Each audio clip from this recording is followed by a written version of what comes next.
ni abantu b'abakristo dusengana. Umunsi umwe umuntu yaje kumugisha inama w'umusore, aramubwira ati ko nta mafaranga mfite yo kurongora, wangira inama ki ko nshaka kwishingira. Noneho uwo mukristo bari bagishije inama aravuga ati ndi bukugororere neza ibaruwa uza kwandikira fiance wawe cyangwa inshuti yawe. Mu gihe ntago yarazi kwandika, wa wundi wari ukundanye n'umukobwa anyura ku mukristo n'ibintu byabayeho. Anyuze kuri uwo mukristo kandi yari umunyamwuka, ntago yari ikenyenge umuntu umeze gutya. Arangije amwandikira ibaruwa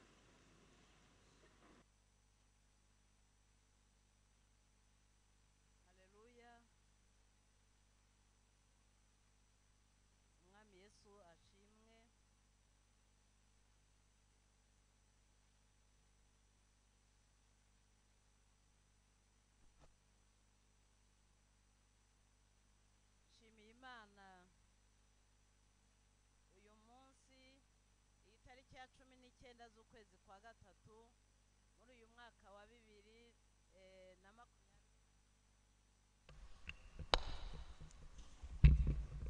Navugaga ko nshimiye Imana cyane. Ni umunsi Imana yampaye imperamo umugisha kugira ngo nze tuganire dusangire ibiryo by'umwuka. Ariko nshimiye cyane cyane ubuyobozi bwanyu kandi ari nabwo bwacu bwangiriye icyizere nabo bakandarika. Imana ibaha umugisha.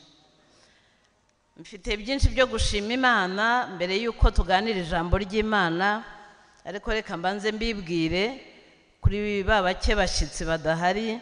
Ndi umukristo wa hano kandi nshima Imana kuko yahandindiye. Gusa duterana mu maserivisi atandukanye. Nsengera hariya muri serivisi ya internationali, nicyo gituma mutambona kenshi, ariko akenshi mba ndi hano. Abenshi turaziranye, twarabyirukanye cyangwa se narabareze. Nshimye Imana rero kuba nagarutse iwacu.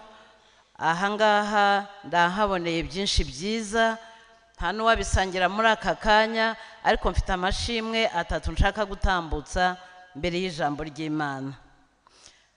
Ku bashyitsi nitwa Mukamusoni Odeta, nkorera uwo murimo w'Imana w'ivugabutumwa hariya muri serivisi ya internationali. Ndubatse, nduzukuruje, Imana yampaye umugisha. Nkuko mubibona rero icyo nshaka gushimaho Imana ni uburame yampaye. Haleluya. Aba benshi baririmba muri Besareri na Korali Amahoro mbaza ari abana batoya. Kubabona bakora umurimo, njya mbwira Imana ngo Mana niyo nava muri iyi si ntacyo utanyeretse kiza kiguturukaho. Amen. Ndetse sinaba baririmbye gusa, ndeba Pastor Irene ayobora, nibutse ko arambagiza umudamu bari kumwe nayoboraga ahantu mu Nyakabanda hariya. Niho Marie Chantal yakoreraga nako yasengeraga.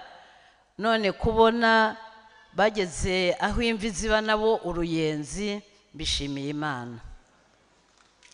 Amen.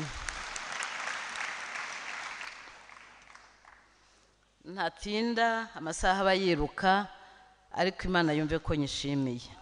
Amen. Mureke dusangire ijambo ry'Imana riri mu rwandiko rwandikiwe Abaheburayo. Ni amagambo muzi, ariko Imana idufashe abe mashya uyu munsi. Abaheburayo ibice 12, dusoma umurongo umwe, turasoma no muri Zaburi 128 tuyaganireho mu magufi kubera umwanya tuba dufite utari muremure. Haravuga ibice 12 umurongo wa 14, mugire umwete wo kubana n'abantu bose amahoro, n'uwo kwezwa, kuko utejejwe atazareba umwami Imana. Mwirinde hatagira umuntu ugwa akava mu buntu bw'Imana, kandi hatagira umuzi wo gusharira umera ukabahagarika imitima, abenshi bagahumana. Amen. Tujye muri Zaburi y'I128, ni imirongo mike turayisoma yose.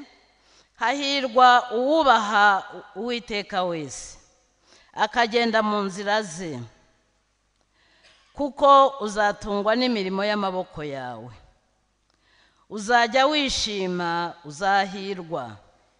Umugore wawe azaba nk'umuzabibu wera cyane mu kirambi cy'inzu yawe. Abana bawe bazaba nk'uduti twa elayo bagosa ameza yawe. Uko niko umuntu wubaha Uwiteka azahirwa. Uwiteka azaguha umugisha uva i Siyoni, nawe uzabona ibyiza biza kuri Yerusalemu iminsi yose ukiriho. Niko kuzabona abuzukuru bawe. Amahoro abe mu Bisirayeli. Amen. Uwanditse yandikira Abaheburayo, ntago bavuze uwahanditse uwo ari we, ariko sinacyo tureba, turareba ko icyo ijambo ry'Imana hano ritubwira, ngo tugire umwete wo kubana amahoro n'abantu bose. Yongeraho ngo no kwezwa. Hari ubwo tubicurika tukavuga ngo tugire umwete wo kwezwa no kubana n'abantu bose amahoro, ariko tugire umwete wo kubana n'abantu bose amahoro n'uwo kwezwa, kuko ngo utejejwe atazabona umwami Imana. Inzira yo kwezwa niho dusomye muri iriya Zaburi, ni ukubaha Imana. Ni ukubaha Imana ariko ukagendera no mu nzira ikuyoboye. Imana yo mu ijuru, teme nayise cyangwa se insanganyamatsiko, ni inzira yo kubona Imana tukiriho no mu gihe kizaza ubwo azaza gutwara umugeni we. Inzira yo kubona Imana, ariko nanone n'inzira yo kubona imigisha y'Imana. Insanganyamatsiko, inzira yo kubona Imana muri iki gihe cya none n'igihe kizaza, ariko n'inzira yo kubona imigisha Imana yaduhaye cyangwa yaduteganyirije. Iri jambo ryo kubana n'abantu bose amahoro, kubigirira umwete, ni ijambo navuga umuntu yakwibazaho byinshi, ariko hari ibibazo bibiri nibajije. Ngo ese kubana n'abantu bose amahoro ni ukubana n'abapagani neza ku buryo babyifuza? Aho ijambo ry'Imana riraduhakanira. Riravuga mu Bakorinto ba mbere ibice 15:33 ngo ntimuyobe kwifatanya n'ababikonona ingeso. Ese kubana n'abantu bose amahoro, kwa kenshi iyo tuvuze ukuri umuntu usanga yahindutse inshuti, ni uguceceka ukarenzaho, ni uguceceka ntumubwire inzira arimo ko ari mbi. Nabyo si byo, kubera yuko niba turi umucyo hakagira urugingo rugenzi rwacu rugendera mu mwijima, biransaba, biragusaba kumumurikira. Ni nayo magambo abanza yo muri urwo rwandiko rw'Abaheburayo, ibyo bice 12, niho havuga ibyo kwihangana dufite icyitegererezo ari cyo Yesu Kristo. Haravuga ngo, wenda nsome umurongo wa 12 gusa, ngo nuko mumanike amaboko atentebutse, mugorora amavi aremaye, muharurire ibirenge byanyu inzira zigororotse, kugira ngo ikirenge gicumbagira kidakuka rwose, ahubwo gikire. Ni ukuvuga ngo abanyantege nke, ijambo ry'Imana ritwereka uko dukwiriye kubana nabo, ariko ibyo byose dufite intego y'uko dukwiriye kubana n'abantu bose amahoro. natekereje urugero rumwe, ni abantu b'abakristo dusengana.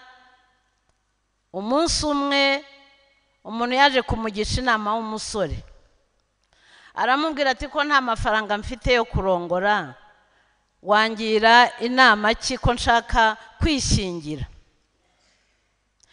Noneho uwo mukristo bari bagishije inama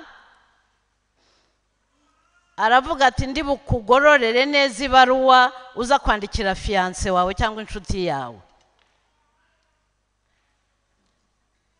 Mu gihe ntago yarazi kwandika, wa wundi wari ukundanye n'umukobwa anyura ku mukristo n'ibintu byabayeho.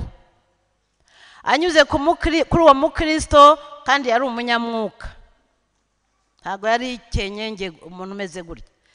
Arangije amwandikira ibaruwa, amubwira amagambo undi akayagorora neza w'umukirisitu, ngo ayagorore. Ibaruwa iragenda igera ku mukobwa. Igeze kuri uwo mukobwa, umukobwa ava mu bye aramwemerera ati koko ndemeye tuzishyingire. Nuko mu gihe abantu barimo gusenga Imana, akana k'agakobwa kiga muri primaire ya 3 kuzura umwuka wera. Muri ako kanya yuzura impano y'ubuhanuzi. Igihe rero abandi barimo gukubana bakira abantu, aragenda ajwatira wa mukristo nk'uko yafata ku mukristo, aramujyana n'imbaraga arajugunya anyuza mu idirishya. Undi ati se Mana nziza iki? Aragaruka ariko ahita akubita agatima kuri iyo baruwa yanditse, asaba imbabazi abari baraho hanze ariyeza. Agarutse mu nzu ati windi batira urugo sohoka. Undi ati se Mana unjijije iki? Ati ntabwo uriya muhungu ari we ugiye kwishingira, ahubwo mbonye ari wowe ugiye kwishingira, kuko gahunda zose no kugorora amagambo biri kuri wowe. Ese murumva Imana kugarukana uwo mukristo bitari byo? Aha ndashaka kubabwira rero ko ushobora kwifatanya n'umuntu mu ntege nke ze. Byanteye kwibaza ngo kubana amahoro n'abantu bose bivuga iki? Cyokora yaje kwihana, uwo mukristo aratura arihana, avuga ibintu byose uko byagenze. Wa wundi ntiyaba akishingiye, itorero riramufasha ararongora. Imana yo mu ijuru ihabwa icyubahiro. Dufite Imana y'inyembabazi. Kubana amahoro, kubigirira umwete, ntabwo ari uko kwifatikanya n'umubi, ahubwo ni ibyo bintu bibiri. Ni ibintu bigomba kubana amahoro n'abantu bose, ntibigomba guhungabanya agakiza ufite, uyu mwami Yesu ufite mu mutima wawe. Kandi ikindi, kubana amahoro n'abantu bose ntabwo bigomba kunyurana n'ijambo ry'Imana. Urumva inzira yaranyuze yo kwishingira ni inzira y'ubusambanyi. Imana noneho ikura ikosa kuri wa wundi, ahubwo iravuga ngo ubusambanyi ndabubara kuri wowe, kuko niwe wamugiriye iyo nama mbi kandi uzi ukuri. Amen. Tubana amahoro n'abantu bose, ariko tutitandukanije n'ibyanditswe byera. Tubana amahoro n'abantu bose, ariko bidakoze ku bugingo bwacu bw'imbere, kuko ni Yesu urimo, Yesu wera, Yesu ukiranuka, Yesu twizeye. Tugomba kurinda ubwo busugire. N'iri jambo twasomye mbere rivuga ngo twirinde tutagwa tukava mu byizerwa. Iki gihe kiragoye, iki gihe kirakomeye. Ni igihe wowe nanjye dukwiriye kuba maso, kandi cyane cyane turinda iby'ubugingo twahawe rimwe gusa. Haleluya, amen. Abakristo gito rero niko navuga, babandi b'abanyantege nke, Bibiliya itubwira kutabahutaza, kuko nabo hariho natwe abagiye badusindagiza mu gihe twari turi mu ntege nke. ubu ku nzira zacu Imana yagiye ishyiramo abanyembaraga, igenda ishyiramo abantu basoma ijambo ry'Imana bakemera rikabahindura. Abo ngabo babereyeho gusigasira abo banyantege nke, ariko muri rya jambo ryo kubana n'abantu bose amahoro. Hari umuntu Bibiliya itubwira washatse kubana amahoro n'abana be, ariko yibagirwa ko umurimo barimo kwica ari umurimo w'Imana. Turamuzi, ni umutambyi witwa Eli. Abana be bari abatambyi, Imana yarabatoranyije. Hanyuma byanditse muri Samweli wa mbere ibice 2, icyo gice cyose wenda cyane cyane guhera ku murongo wa 12. Murabizi ibintu by'ubutambyi ni umurimo ukorerwa mu nzu y'Imana. Aha hantu naho kubahwa, aha hantu naho kubahirizwa, nubwo no hanze tugomba kugenda nk'uko bikwiriye intore z'Imana. Eli rero abahungu be Ofuni na Fineyasi baza gutamba ibitambo nk'uko bisanzwe, ariko bakora ibyaha bikomeye cyane. Icyambere ngo bazanaga ibitambo, batangira kubitamba nako kubitogosa ngo inyama zatogota, bakazana ifurusheti y'amenyo nk'atatu, akabwira abagaragu b'abatambyi bati genda udukuriremo inyama, reba ikintu cyaje gutambirwa Uwiteka, ugatangira kubigira ibyawe. Ikindi cyaha, hari n'igihe bashakaga kuzosa kugira ngo zihumure, zibe umubabwa uhumurira Uwiteka. Noneho aba bana ba Eli bati reka dukeneye inyama mbisi. Abatambyi birabacanga, ariko baza gukora icyaha cya karundura, basambanira ku irembo cyangwa se ku muryango w'inzu y'ibonaniro. Bibiliya ikatubwira muri Zaburi ya 50 ngo ibyo urabikora nka kwihorera, ukibwira ko mpwanye nawe, ngo ariko umunsi umwe nzabishyira imbere y'amaso yawe uko bikurikirana. Imana niba itampannye none nkoze icyaha, si uko nakiranutse, ahubwo ibintegereje kugira ngo irebe ko ijambo ry'Imana ryatambuka nkihana, umwuka wera uba muri jyewe watambuka nkihana. Ariko iyo bigumye kuba akamenyero, ngo Eli ikintu yakoreye abo bana be b'abahungu, yaravuze ngo mwabana mwe ko barimo kumbwira ko numva ko hari ibintu murimo gukora bitari byiza mu maso y'Imana. Njye nageze aho mvuga ntari ku bundi yajyaga kubigenza ate? Yajyaga kubakura mu butambyi, yajyaga gukoresha akanama k'abo batambyi bagafata icyemezo. Kuba umuhungu wanjye naramubyaye cyangwa umukobwa wanjye naramubyaye, ntago nkwiriye kuba umufatanyacyaha nawe.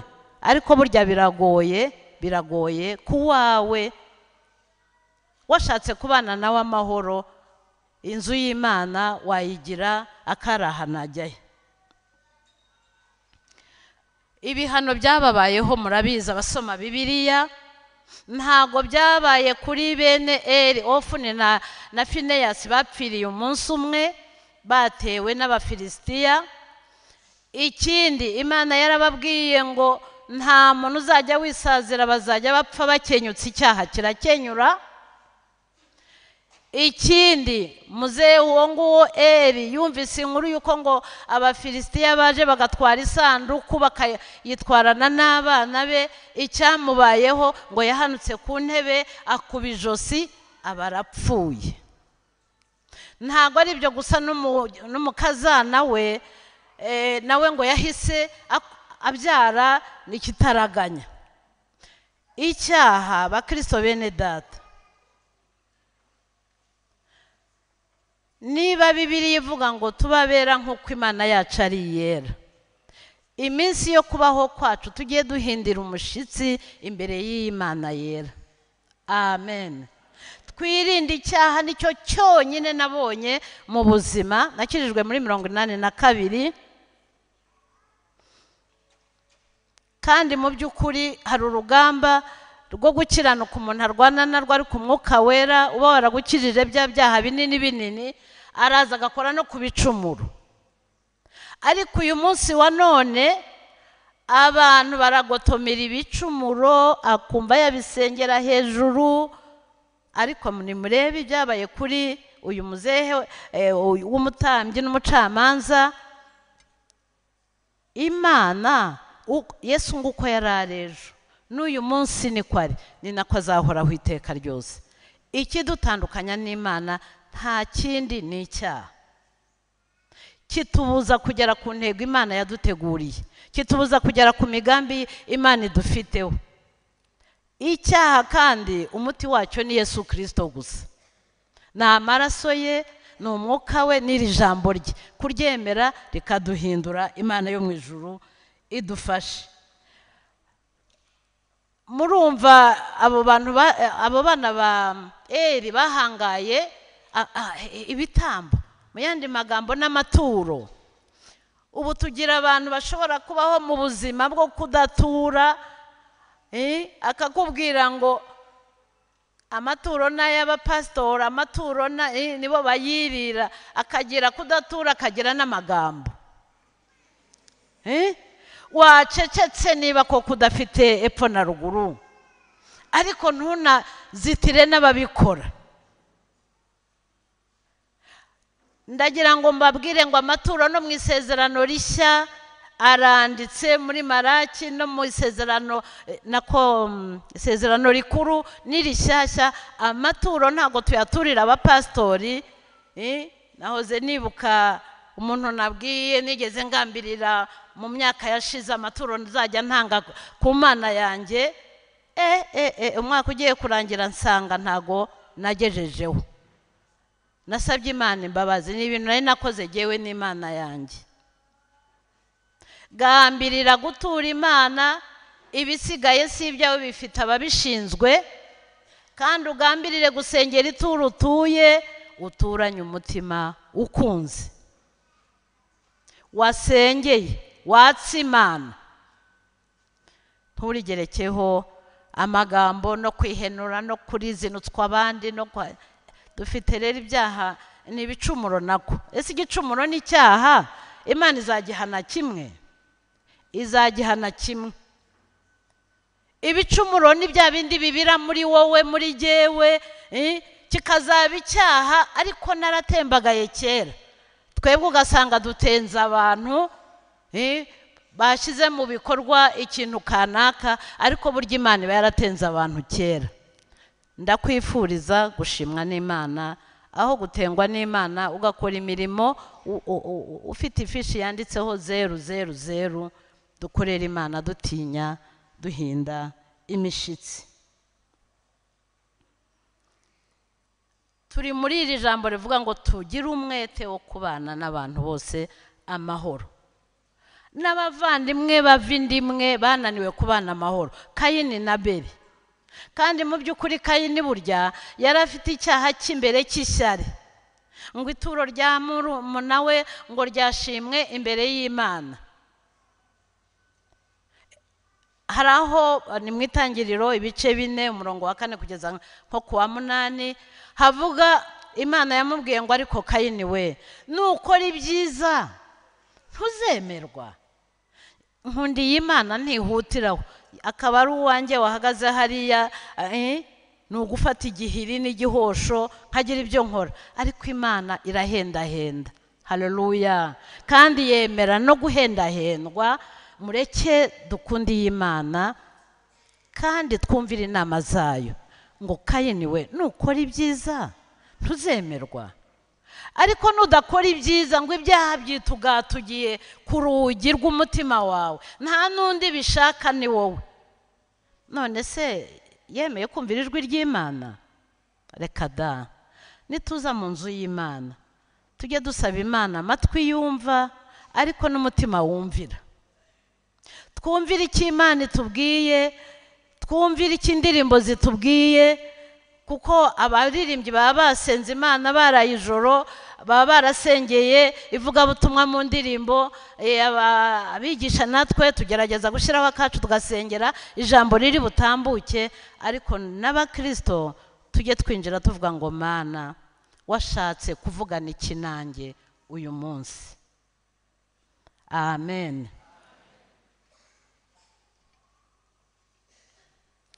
Imana yo mu ijuru idufashe kandi iturinde, kuko burya nta gishya cyadutse munsi y'ijuru, ibyabaye kuba tubanjirije n'uyu munsi wa none bituriho.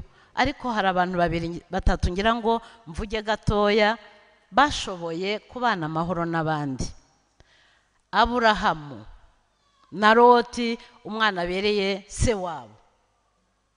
Nta nubwo ari bo batonganye, ahubwo ngo bavuye i Harani bagiye i Kanani, bageze mu nzira amashaba menshi, niba se wenda kuyarinda byarabananiye, niba se wenda baravuze batibyaye n'iyanjye simbizi, ntacyo Bibiliya itubwira, ariko ngo abashumba ubwabo baratongana.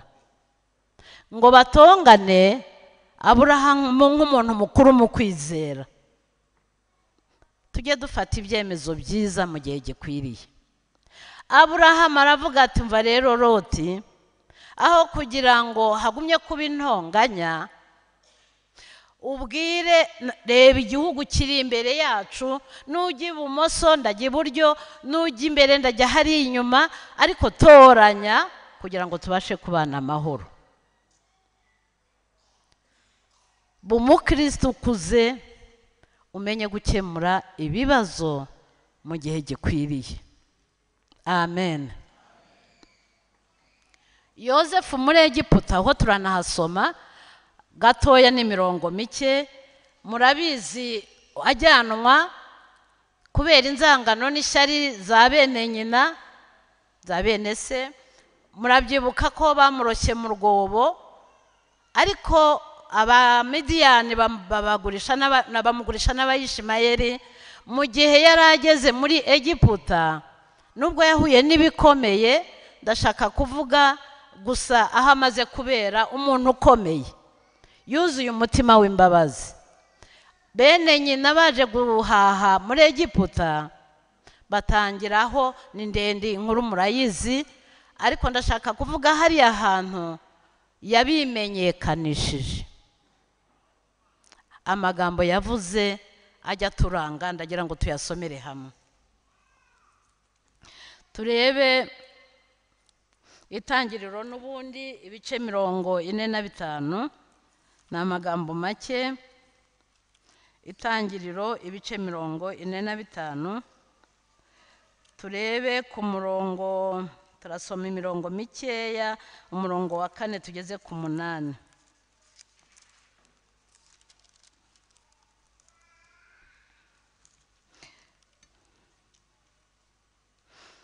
Titire iravuga ngo ni Yosefu yirondorera bene se. Umurongo wa 4, Yosefu abwira bene se ati ndabinginze nimunyegere.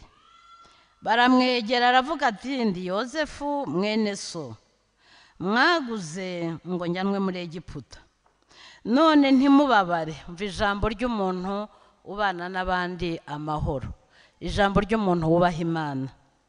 Ntimubabare, ntimwirakarire yuko mwanguze ngo nzanwe ino, kuko Imana ariyo yatumye mbabanziriza ngo nkize ubugingo bw'abantu.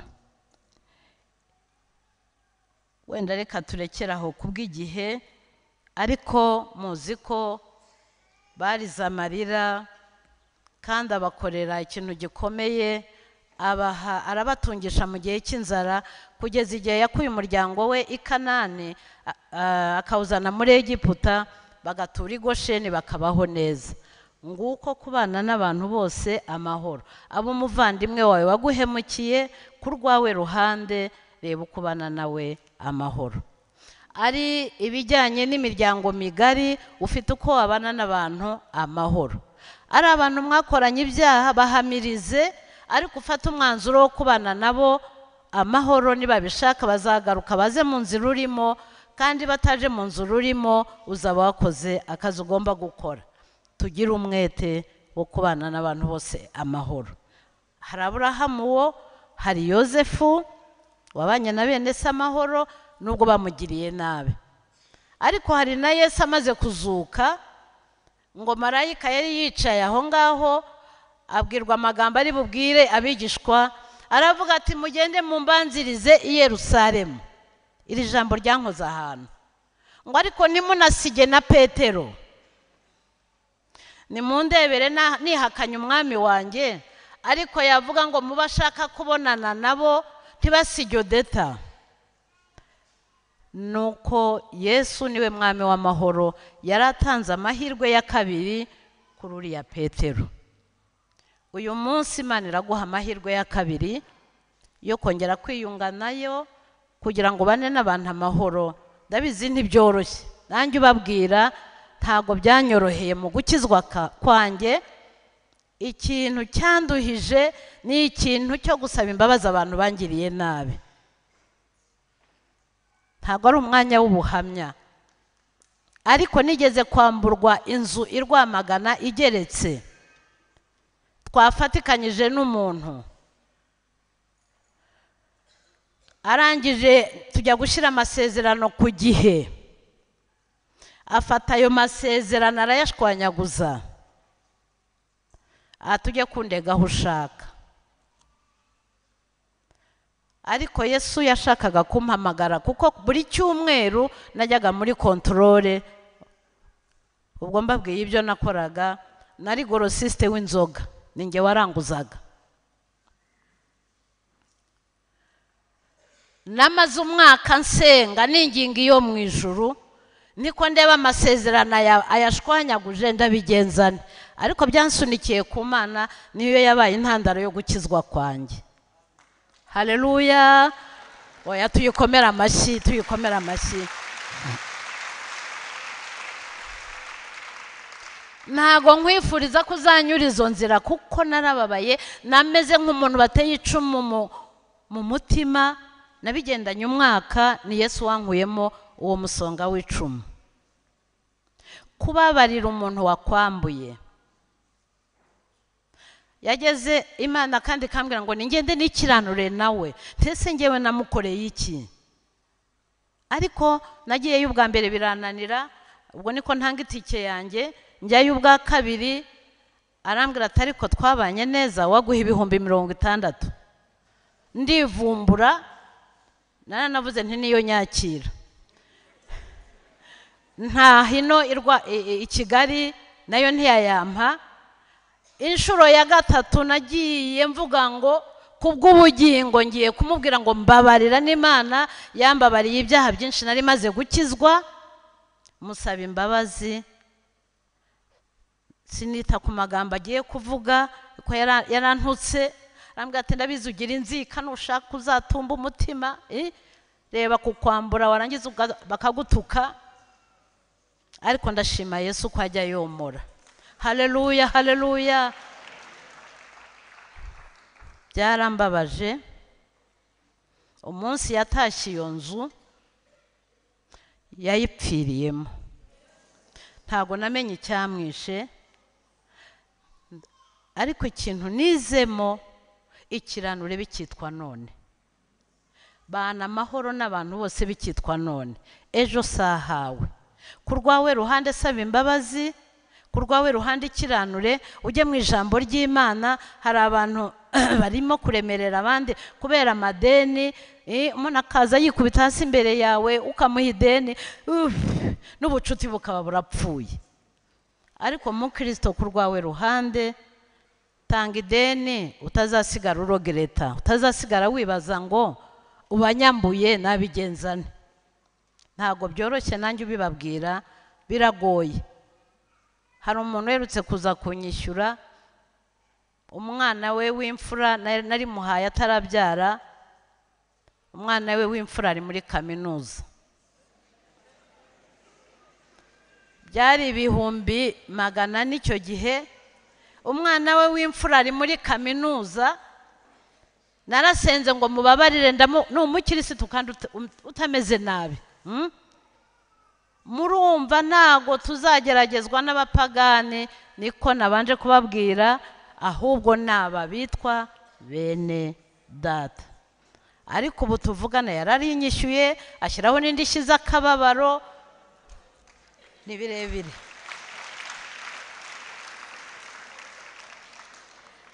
Twasomye Zaburi y'128 ivuga ngo amahirwe ari ku bantu bubaha Imana.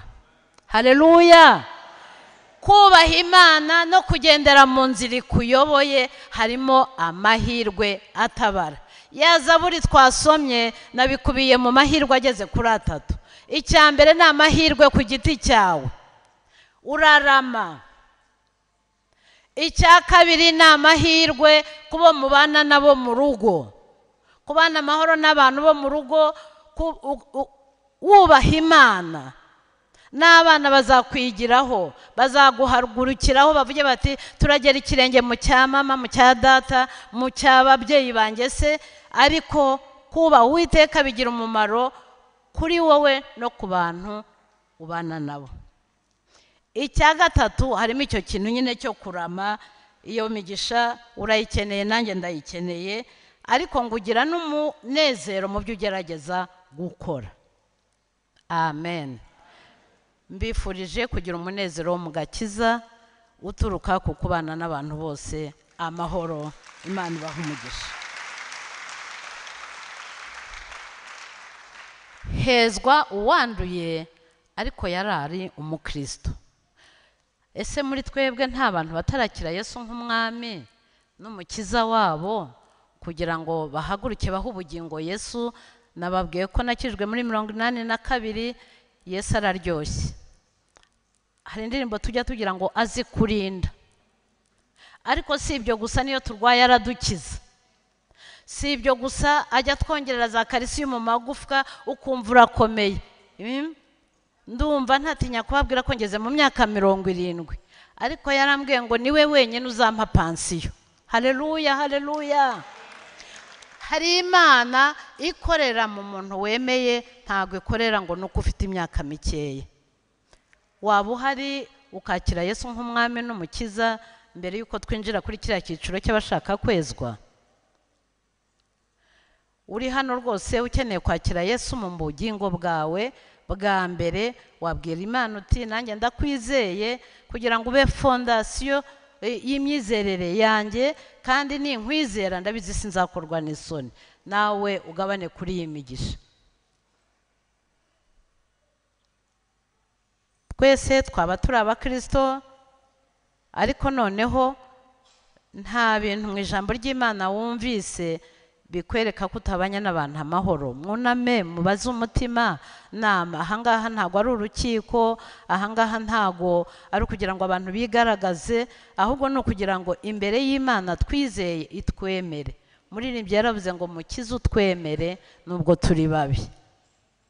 Ufite kutababarira, ufite umutima ugifite bya bicumuro byihishe, uyu munsi ni uwawe wo kugira ngo Yesu akweze, kandi aratwejesha amaraso ye, aratwejesha ijambo rye, aratwesheje umwuka wera, azadushoboza imyaka yadutije yo kurama. Niba uhari uhaguruke dusenge Imana. Imana yongere isa n'ahasenyutse, Imana yongere yubake ahatarigeze hanubakwa. Imana yongere iguhe ibyishimo byo mu gakiza. Imana yongere iguhe umunezero wo kwitwa umurokore. Uhari uhaguruke dusenge Imana. Hanyuma ninginge pasiteri aze, niba Bibiliya azaba dusengere. Niba Bibiliya itubwira ngo hahirwa abantu bababariwe, habanza ibicumuro, nta nubwo habanza ibyaha. Hahirwa abantu bababariwe ibicumuro byabo, ibyaha byabo bigatwikirwa. Amen. Uyu munsi Yesu arashaka kukwishimira no kugukoresha udafite inkomyi. Ngwino, ngwino wakiriza imbaraga Yesu atanga, kandi uyu munsi ni uwawe nanjye. Haba hari n'abandi baguye nabo, uyu munsi Imana yabaha amahirwe yo kubyuka. Nimuze dusenge Imana. Mwihute, uyu mwanya bari umwanya mwiza. Satani abakubwira icare, iyi nzira narayinyuze, nawe n'undi yarayinyuze, ngwino rwose usengerwe Imana, ngwino ubohoke. Imana irashaka kukubohora ikaguha ibyo yagusezeranije. Ngwino hano usengerwe Imana. Reka umushumba ze asenge Imana kubwaba, kandi mwumve ko imbabazi zirabagose. Yesu ari hano.